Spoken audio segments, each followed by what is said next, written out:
সুপ্রভাত। কম্পিটিটিভ পরীক্ষাতে হিস্ট্রি এবং পলিটিক্যাল সায়েন্স মেনলি যে পার্টটা ইন্ডিয়ান কনস্টিটিউশন অত্যন্ত গুরুত্বপূর্ণ, এটুকু বললেও কম। হিস্ট্রি আমি টু সে ইন্ডিয়ান হিস্ট্রি এবং ইন্ডিয়ান কনস্টিটিউশন পার্টকে স্কিপ করে কোনো মতেই কোনো সরকারি চাকরি পাওয়া সম্ভব না। যারা ইউপিএসসি এবং ডাব্লিউবিসিএসের জন্য খাটছ তাদের ক্ষেত্রে তো এটা 100%-এর ওপর প্রযোজ্য। অনেকেই রয়েছে যাদের হিস্ট্রি পড়তে ভালো লাগে না, mainly history and constitution book, mainly তারা যারা কমার্স ব্যাকগ্রাউন্ড অথবা সায়েন্স ব্যাকগ্রাউন্ডে। কিন্তু তোমার যদি পরীক্ষা মানে গভর্নমেন্ট সার্ভিস এক্সামে বসতে হয় তাহলে এই দুটো বিষয় কিন্তু তোমার কি বলবো, যেটাকে বলে দক্ষতা কিছুটা বেশি থাকা প্রয়োজন। আমি বারংবার একাধিক ভিডিওতে বলেছি যে ইউপিএসসির আগে কথা বলি। দেখো, ইউপিএসসি এখন মোটামুটি ধরো 1 বছর নেই, তবে প্রায় 1 বছর। খুব প্রবাবলি আগামী বছরের 24শে মে প্রিলিমিনারি পরীক্ষাটা হবে। অনেক সময় বাকি রয়েছে। তা আজকের এই ভিডিওটা মেনলি আমি করছি ইউপিএসসি এবং সিভিল সার্ভিস ডাব্লিউবিসিএসের জন্য। যদিও সরকারি নোটিফিকেশন একটা বেরিয়েছে যে ডাব্লিউবিসিএসের যেটা পরিবর্তন হওয়ার কথা ছিল, ইউপিএসসির মতো হওয়ার কথা ছিল, সেটা আর হচ্ছে না, পুরনোভাবেই হবে। তা সে যাই হোক, দেখো ইউপিএসসি বলো বা ডাব্লিউবিসিএস বলো, দু জায়গাতে সর্বাধিক কঠিন। তাহলে কি ছেলেমেয়েরা চান্স পাচ্ছে না? অনেকে পাচ্ছে। সকলে কি ভালো রেজাল্ট না? প্রত্যেক ভালো রেজাল্ট না। কয়েকটা স্ট্র্যাটেজি তুমি ঠিক করো, তারপরে 1 বছর সময় পাচ্ছ, মোর দ্যান এনাফ যদি ঠিক মতো খাটতে পারো। তোমাকে পরীক্ষায় বসেই যে 1 থেকে 10-এর মধ্যে র্যাঙ্ক করতে হবে এটা নয়। আমি যদি 300 350-র পরেও র্যাঙ্ক করি তাহলেও কিন্তু আমি ইউপিএসসির একটা চাকরি পাই। ইউপিএসসিতে 24টা পোস্টে অ্যাপয়েন্টমেন্ট হয়, সুতরাং এত ব্যস্ত হওয়ার কিছু নেই। আর এটাও মনে করার কিছু নেই তোমার দ্বারা হবে না। সবার আগে ল্যাঙ্গুয়েজ প্রবলেম নিয়ে বলি। অনেকেই আমার কাছে যারা আসে বা ফোন করে অনেকেই বলে যে হিন্দি আর ইংলিশে দিতে হবে না। হিন্দি আর ইংলিশে দিতে হবে না। ইউপিএসসির নিয়ম অনুযায়ী তুমি মেনের কথা বলছি, তুমি যে ভাষাতে দেবে সেই ভাষাতেই তুমি তোমার অপশনাল পেপারস দিতে পারো, কোনো বাধা নেই। এটা মেনলি করা হয়েছে, দেখো কেন, আমরা অনেকেই আছি ইংরেজিতে যে অত ভালো হবো এটা কোনো ব্যাপার না, ভালো হতেই হবে। এবং ইংরেজি ভালো জানি না বলে যে আমি এই চাকরিগুলোতে অ্যাচিভ করব না, এও সত্য না। আমি যদি আমার যেটা মেইনসের জেনারেল স্টাডিজ পেপার, ভালোভাবে শুনবে, জেনারেল স্টাডিজ পেপারসগুলো হয়, ওই পেপারসগুলো যদি আমি বাংলায় লিখি তাহলে ইউপিএসসি আমাকে একটা চয়েস দেবে, অপশনাল পেপার আমি বাংলায় লিখব না ইংরেজিতে লিখব, এই চয়েসটা দেবে।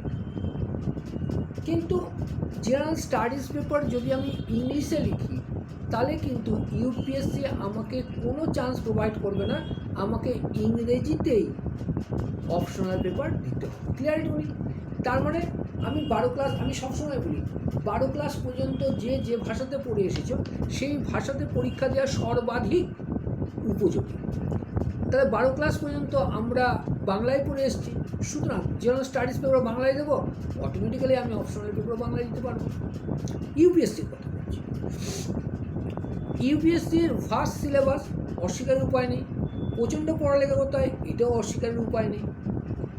একটা সিস্টেম করে নাও, দেখো একটা সিস্টেম করে নাও। আর আমি বারবার প্রতিটা ভিডিওতে একটা কথা বলি, স্কুল লেভেল থেকেই শুরু হয় পড়ালেখা, চাকরি পরীক্ষা। এবার স্কুল লেভেল থেকে যদি আমি ঠিকমতো পড়ালেখা না করে আছি তাহলে এই লেভেলে এসে আমার পড়তে হবে। তাহলে যত তাড়াতাড়ি সম্ভব হয় শুরু করাটা বাঞ্ছনীয়। এবার বলছি অপশনাল পেপার। দেখো বহু অপশনাল পেপার রয়েছে, আমি সাধারণত বলি ডব্লিউবিসিএস হোক বা ইউপিএসসি হোক, অপশনাল হয় তোমার লিটারেচার পেপার তুমি বাংলা রয়েছে বাংলা সাহিত্য, অথবা ইতিহাস। এবার ইতিহাসটাতে বেশি প্রেশার দেওয়া হয়, কারণ হচ্ছে 1 নম্বর, ইতিহাসের জন্য প্রচুর, আমি মনে করছি তুমি বাংলায় পরীক্ষা দেবে, বিসিএস আর ইউপিএসসি আমি বাংলায় পরীক্ষা দেবে এটা মনে করে নিচ্ছি। ইতিহাস যদি নিই কতগুলো কাজ করে দেখো। প্রথম কথা, ইতিহাস আমি অপশনাল নিলে একসাথে 3টে কাজ করবে। প্রথম কথা, প্রিলিমিনারি পরীক্ষা ক্লিয়ার আমাকে করতে হবে, তার জন্য হিস্ট্রি দরকার, হিস্ট্রির প্রশ্ন থাকবে অনেকাংশ।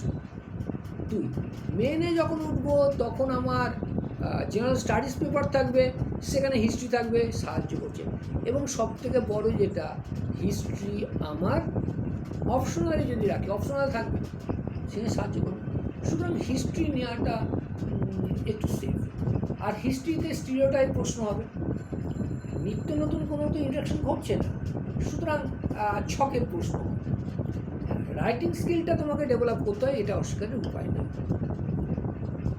এবার বলে অনেকে যে কী বই পড়বো, দেখো আমি একটা বই বলি, আমিও সেই বই পড়ে এসেছি, আমার ছাত্রছাত্রীকেও সেই বই পড়তে বলি, বা আমি যখন ক্লাস নিই আমি সেই বই লিখে ক্লাস করাই ম্যাক্সিমাম টাইম। সেটা হচ্ছে বাংলায় যদি পড়ি, ইংলিশে রয়েছে, বাংলায় যদি পড়ি তাহলে প্রভাতাংশু মাইতির বই, প্রভাতাংশু মাইতি। এছাড়াও ইদানিংকালে জীবন মুখোপাধ্যায় আরও কিছু রয়েছে, ভালো একটা সময়।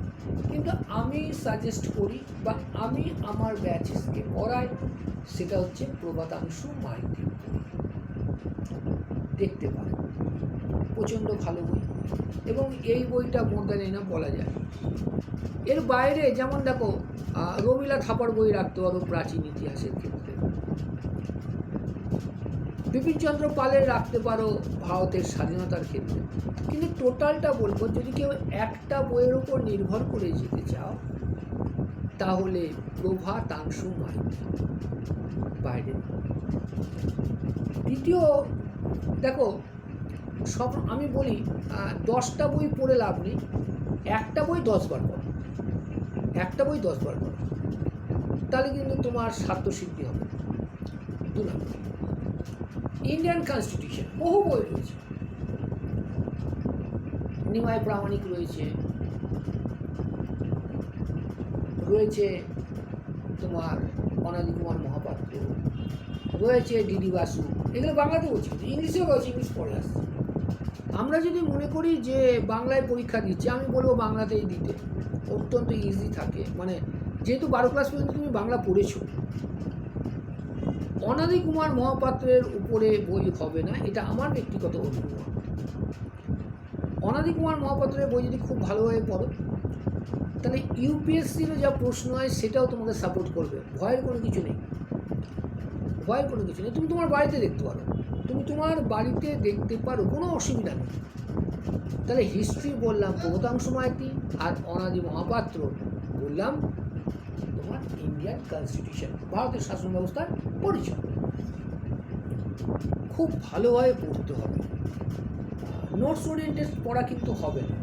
এবার নোটসের ক্ষেত্রে তুমি একটু আলাদাভাবে বলি, মাস্টারমশাই লিখে দিল সেটা না, মাস্টারমশাই তোমাকে বুঝিয়ে দিলেন, অবশ্যই মাস্টারমশাইরা বুঝিয়ে দেয়। তোমার টেক্সট বই রয়েছে, এই দুটোকে কম্পাইল করে তুমি একটা লেখা প্রস্তুত করলে, সেই লেখাটা মাস্টারমশাইকে দিয়ে তুমি ঠিক করিয়ে নাও, তার থেকে বড় নোটস হয় না। এইসব পরীক্ষাতে সবসময় চাওয়া হয় তুমি নিজের থেকে কী দিচ্ছ।